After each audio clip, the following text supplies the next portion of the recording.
And we're going to be doing the same thing to the Office file. Open that and apply the same filter.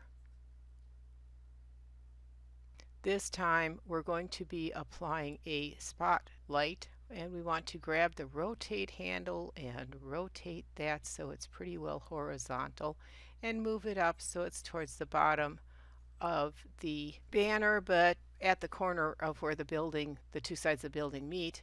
And we want to try to find the scale tool. Now the scale is going to be a little difficult. It doesn't like to pop up. Rotate comes up, move comes up, but the scale tool is just a little bit fussy. So you're going to have to deal with some of that. I have a hard time picking it up myself. Scale will come up when you get just to the side. Now that we're going to have to scale this up to the top of the canvas, we're also at the same time going to be taking it out. That seems to actually work quite a bit. Change your intensity up to 40. We want to also change the hotspot control. So try and pick up this hotspot angle, and we're going to pull that so it covers a good share of the banner. If you don't like the width of this, you can always change the width separately. We just have to try and get to the right part of the handle.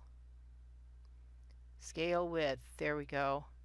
So I can pull this back in a little bit and keep that a little more centered on the building. Bringing that in just a little bit more. It didn't change the hotspot.